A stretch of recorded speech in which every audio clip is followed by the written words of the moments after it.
Chapter 9. The Bridge. They drove through the night. The road climbed gradually, rising out of the coastal plain and into the foothills of the Blue Mountains. The landscape changed as they ascended. The suburban sprawl fell away, replaced by dense bushland that pressed against the road on both sides. The trees were tall here, ancient eucalypts with pale bark and silver-green leaves that caught the headlights and threw them back in fragments. Caleb drove in silence. Mara sat beside him, awake and watchful, her machete across her knees. Finch sat in the back and watched the dark through the polycarbonate windows and tried to make her mind stop spinning. The stone in her pocket was warm. She held it and turned it and felt its smoothness against her thumb, and she thought about Ren saying it'll keep you, and she thought about Cass saying you'll come back, and she thought about the weight of those words, the weight of promises made to children who had already lost too much. At 3 a.m, they stopped. Caleb pulled the Land Cruiser off the road into a clearing, killed the engine, and they sat in the dark and listened to the silence. No hollows, no vultures, just the wind in the trees and the creak of cooling metal. "Rest," Caleb said. 2 hours, I'll take first watch." Mara didn't argue. She tilted her seat back and closed her eyes and was, within minutes, either asleep or performing the approximation of sleep that survivors learn to perform when they need to rest but can't afford to be unconscious. Finch didn't sleep. She lay across the back seat with her head on her pack and stared at the ceiling of the vehicle and listened to the night. The night was loud in the way that wilderness nights are loud, a dense layered soundscape of insects and wind, and the occasional distant call of an animal she couldn't identify. It was so different from the silence of the dead city that it took her a moment to understand what she was hearing. Life. The sound of life continuing in the absence of humans. The insects didn't care that the world had ended. The trees didn't care. The wind blew on, indifferent and eternal, and the world turned beneath it the way it had always turned. 2 hours later, they were driving again. Dawn came gray and cold, the sky a uniform white that pressed down on the mountains like a lid. The road narrowed, winding through dense forest, climbing steadily. The air was thinner here, sharper, and when Caleb cracked a window, the breeze that came through was cold enough to make Finch pull her hoodie tighter. By mid-morning, they had reached the mountains proper. The Blue Mountains were everything their name suggested. Not blue exactly, but a deep, hazy gray-green that shifted to blue in certain lights, a color produced by the eucalyptus oils that hung in the air and refracted the sunlight. The road switched back through steep terrain, climbing along ridgelines that dropped away into valleys thick with mist. "The bridge is about 20 kilometers ahead," Caleb said, consulting a map he'd spread across the dashboard. "It crosses a valley, one of the deep ones, the ones that weren't properly surveyed until the 20s. The road on the other side goes through to the western plains." "And then what?" Finch asked from the back seat. "And then we keep going, west, into the interior. There are towns out there, small ones scattered. We find shelter, we find supplies, we regroup. With no plan beyond keep going. Plans are a luxury. Right now, direction is enough." The bridge appeared around a bend in the road, and Finch's breath caught. It was a suspension bridge, a massive, old thing, built in an era when engineering was as much art as science. The main span was perhaps 200 meters, suspended from concrete towers that rose from the valley floor like sentinels. The valley below was deep and shadowed, filled with the dark shapes of trees and the thin silver thread of a river far below. The road surface on the bridge was cracked and weathered but appeared intact. The railings were rusted but present. The concrete towers were stained with age but showed no obvious signs of structural failure. "It looks old," Finch said. "It is old, but it's been here for 50 years. It'll hold." Caleb drove onto the bridge. The Land Cruiser's tires hummed on the road surface, a different sound than asphalt, a kind of resonant vibration that Finch felt through the seat and into her bones. The railings blurred past on either side, and through them she could see the valley, the trees, the mist, the distant river. Halfway across. They were halfway across when the sound came. It was not a dramatic sound. It was not an explosion or a crack or a groan. It was a sound like a sigh, a deep structural exhalation, as though the bridge itself had been holding its breath for 50 years and had finally at last let go. The road surface tilted, not much, just a few degrees, just enough for Finch to feel it in her stomach, that lurching, sickening sensation of gravity shifting beneath you. The Land Cruiser slewed to the left. Caleb fought the wheel. Mara grabbed the dashboard. "Go!" she shouted. "Go, go, go!" Caleb accelerated. The engine roared. The Land Cruiser surged forward, its tires screaming on the tilting road. The concrete tower ahead of them, the far tower, the one that marked the end of the span, seemed to lean, to shift, to move in a way that concrete towers should not move. The railing on the left side of the bridge gave way. It peeled outward like the lid of a tin, dropping into the void with a sound that was swallowed by the valley before it could reach the bottom. The road surface cracked, a visible, audible crack running from the left edge to the center, widening as Finch watched. The tower leaned further. The cables above them sang, a high, taut, agonized sound, like strings on an instrument being tuned to destruction. And then the world dropped. The road surface broke. Not all at once. It fractured in sections, the concrete slabs tilting and separating and falling like dominoes. The Land Cruiser was in the middle of it, caught in the collapse, and Finch felt the seat beneath her disappear and the ceiling above her rush away and the air fill with dust, and the sound of breaking concrete and the deep final groan of a structure that had reached the end of its endurance. The vehicle fell. It fell a distance that Finch's mind could not measure. It felt like falling forever, like falling through layers of time and space and memory. She saw the sky above her, white and flat and indifferent. She saw the cables of the bridge whipping past like veins. She saw the trees below reaching up like hands. The Land Cruiser hit the water. The impact was absolute. The world became a roar and a flash and a pressure that crushed her ears and filled her nose and mouth with cold, silty water. She was underwater. She was in the backseat of a vehicle that was sinking in a river at the bottom of a valley in a world that was not her own, and the water was pouring through the shattered windows with a force that pinned her against the seat. Panic, pure white-hot animal panic. Every nerve in her body screamed at her to fight, to struggle, to push against the water and the weight and the darkness. She kicked. She clawed at the seatbelt. She'd been wearing it. She'd been wearing the bloody seatbelt. And it wouldn't release, and the water was rising, rising, filling the cab, pressing against her chest. A hand, someone's hand gripping her shoulder, pulling. The seatbelt clicked, released. The hand pulled her forward, through the gap where the front windshield had been, and the water rushed around her and she was moving, moving upward, the surface a white blur above her. They broke the surface. Finch gasped.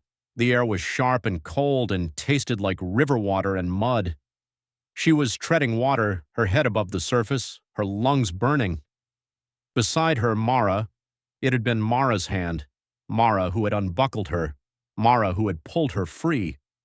"Dad!" Finch screamed. "Where's Dad?"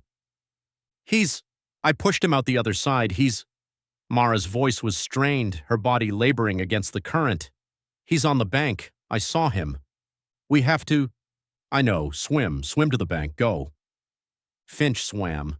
She swam with an energy she didn't know she had, cutting through the cold water with strokes that were clumsy and desperate and effective enough to move her toward the rocky shore she could see ahead. The current was strong, not overwhelming, but present, tugging at her legs and her arms and trying to pull her downstream.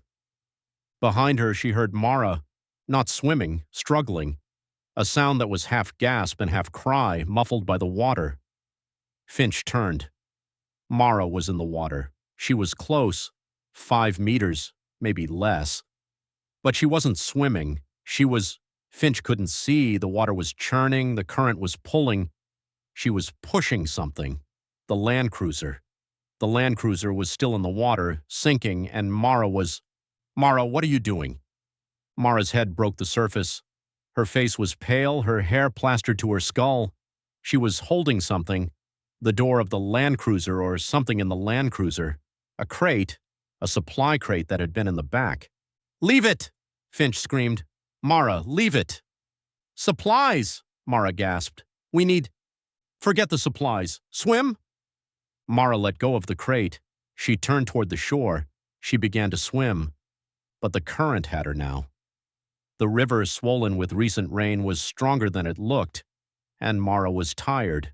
Tired from the fall, tired from the water, tired from the years of carrying everything and everyone. Her strokes were slow, labored. She was moving, but not fast enough. Finch turned back. She swam toward Mara, fighting the current, her arms burning. She reached her just as Mara's head dipped below the surface. She grabbed Mara's jacket, the dark jacket she always wore, the one that made her look like the operational backbone of the junkyard, and she pulled. Mara's head came up. She coughed. Water poured from her mouth and nose. "I've got you," Finch said. "I've got you." Kick toward the bank. They swam, together, side by side, fighting the current. Finch's arms screamed. Her lungs burned. The bank was close, 10 meters, 5. But the current was pulling them downstream, away from it, and the water was cold, so cold, and Mara was heavy beside her, her movements growing slower, weaker. And then Mara did something that Finch would replay in her mind for the rest of her life.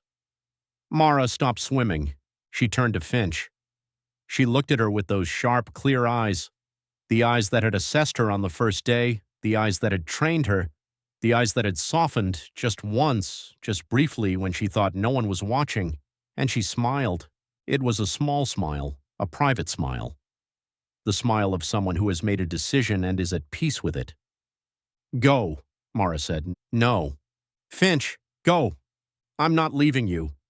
You are. You're going to swim to that bank, and you're going to find your father, and you're going to keep going. You're going to live."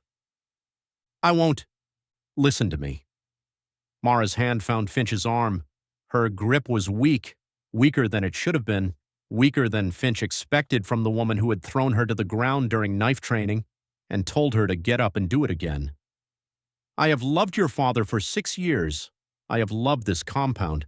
I have loved those children. And I have loved—" She paused. Her eyes brightened. "I have loved having you here, even if it was only for a week, even if it was never enough. Mara, swim, now, before I can't hold on anymore." The current pulled. The water surged. Mara's grip on Finch's arm loosened, and Finch felt the separation beginning, felt the distance opening between them, inch by inch, the way distance opens between two people when one of them is letting go. Finch kicked.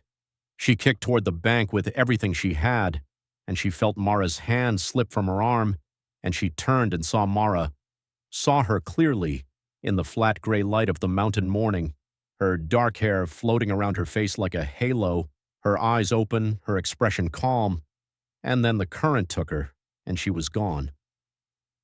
Finch reached the bank. She pulled herself out of the water and collapsed on the rocks and lay there, shivering, gasping, her body trembling with cold and exhaustion and something worse than either of those things. Caleb was there. He was on the bank, 10 meters upstream, on his hands and knees. He was alive. He was wet and bleeding from a cut on his forehead, and he was alive. He looked at Finch. He looked at the river. "Where's Mara?" he asked.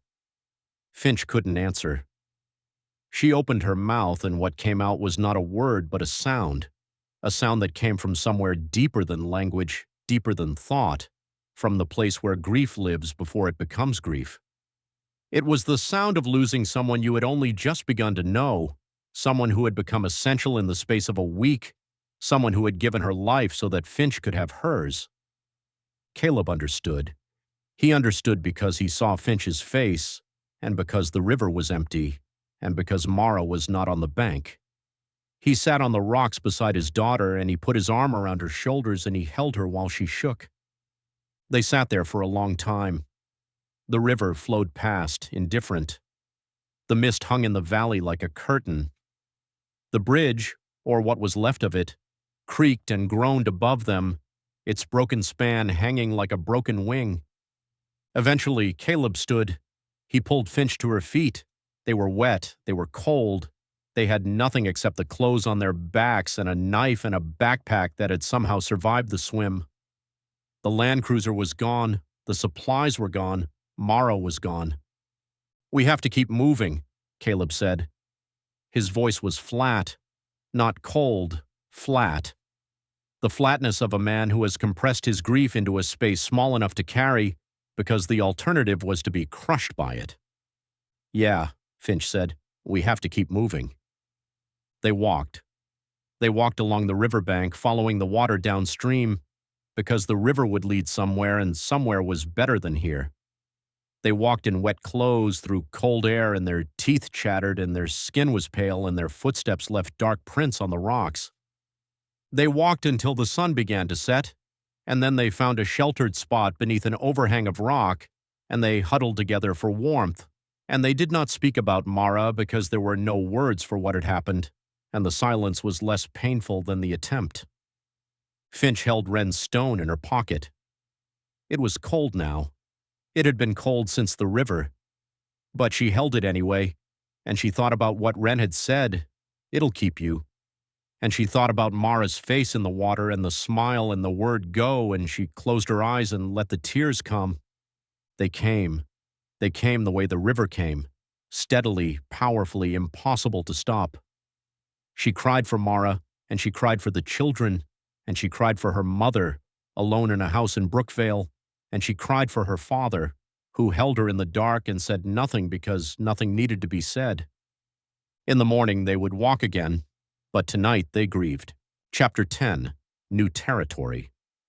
The river led them west. They walked for 2 days along its bank, following the water through a valley that grew narrower as they went, the walls closing in on either side like the pages of a book being slowly shut. The terrain was rough. Loose rocks, fallen trees, the occasional stretch of bank so steep that they had to wade through shallows to get around it.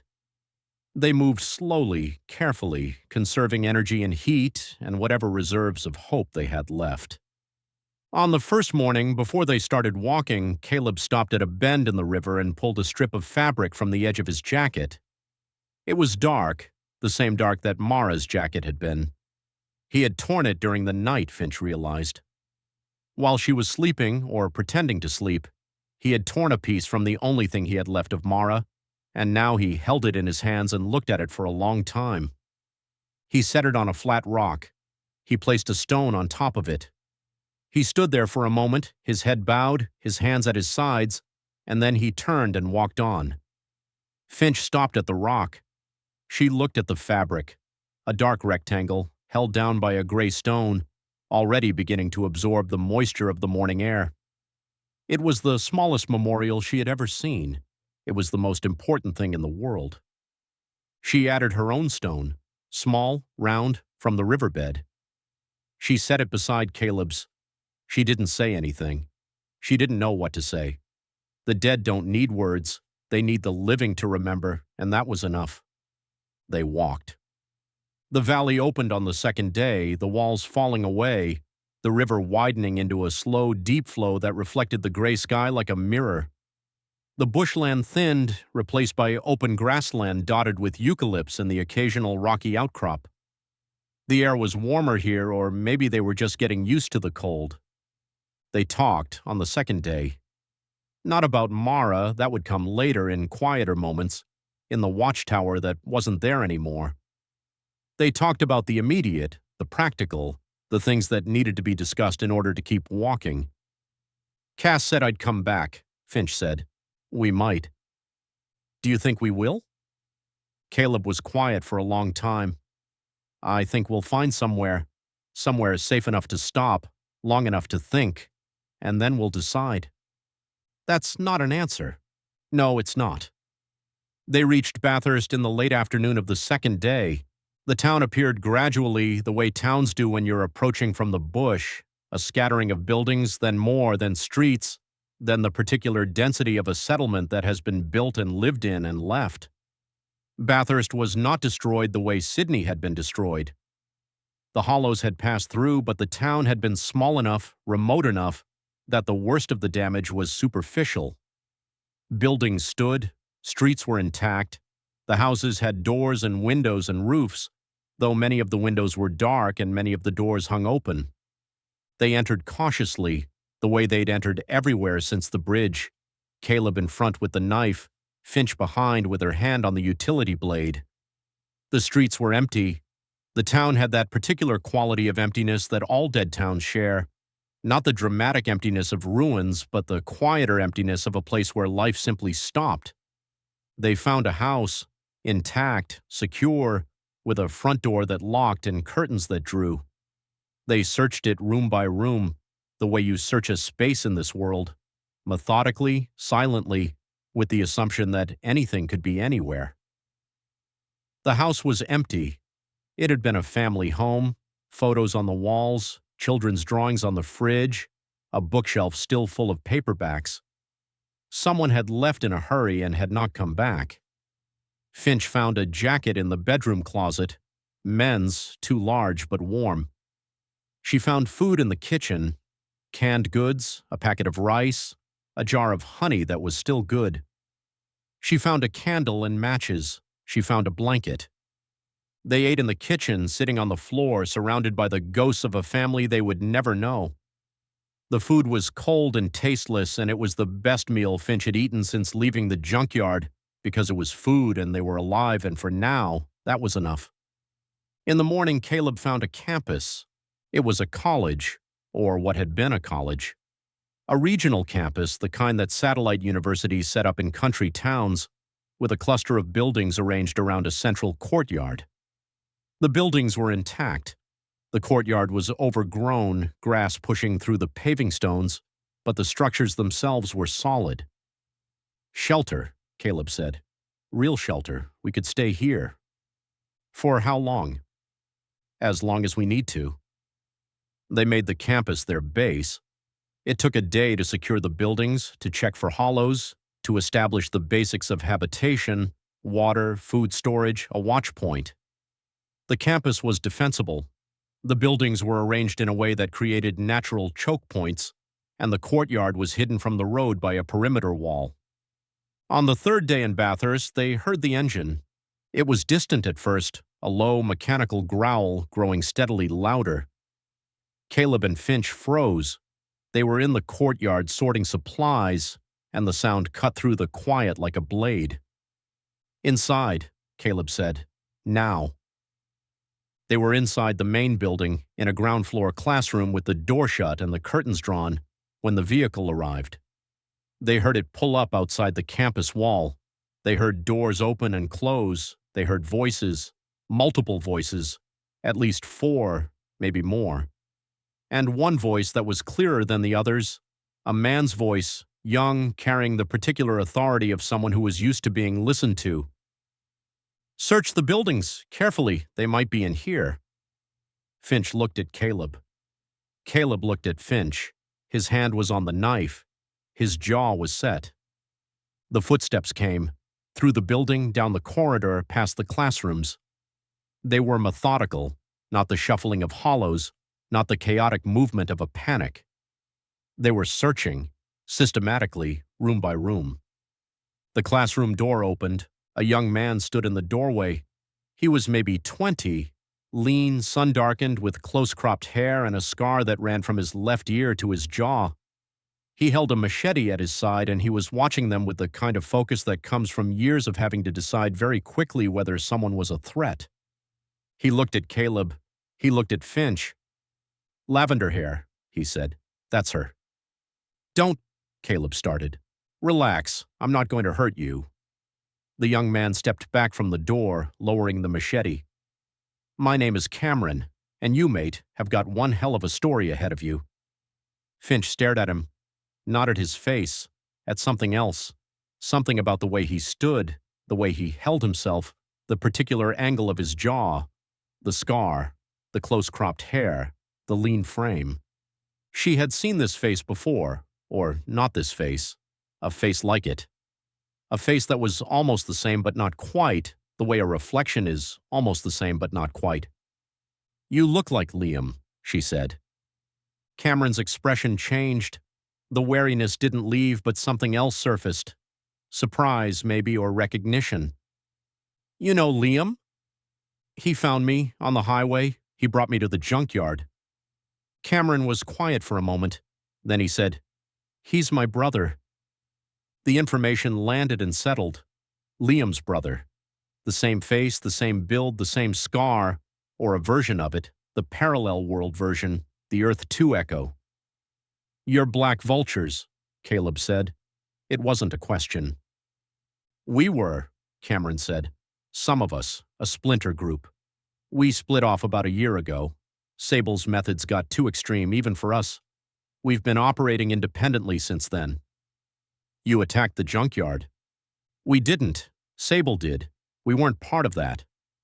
Cameron looked at Finch. "You're the one she's looking for, the one she thinks is Avarice." "I'm not Avarice." "I know. Sable's wrong about you. She's wrong about a lot of things. That's why we left." He paused. "But she's not wrong about Avarice. They're real, and they're getting stronger." He told them. Avarice had consolidated in the snowy mountains north. The high country, the places where the hollows were sparse and the terrain was harsh enough to deter casual pursuit. They had a compound, or something like it, a base of operations.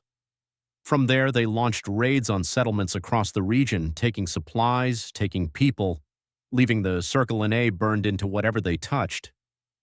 "How many?" Caleb asked. "Hundreds, maybe.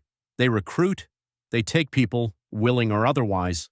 They've got weapons, they've got vehicles, and they've got a leader who's smart enough to stay hidden." "And the girl? The one Sable thinks I am?" Cameron looked at her. "There's a girl in Avarice, lavender hair. She's done things, bad things. Sable lost people to her. That's why she's hunting." "It's not me. I believe you, but Sable won't. Not until she sees proof, and even then, maybe not." Finch felt the weight of the misunderstanding settle on her shoulders like a physical thing. She looked like someone who had committed atrocities.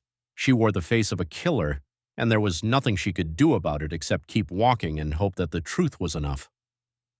"There's a place," Cameron said, "beyond the mountains, to the north, past the snow line, a farm, self-sufficient, fortified, led by people who've been keeping out of the conflicts. They take in refugees.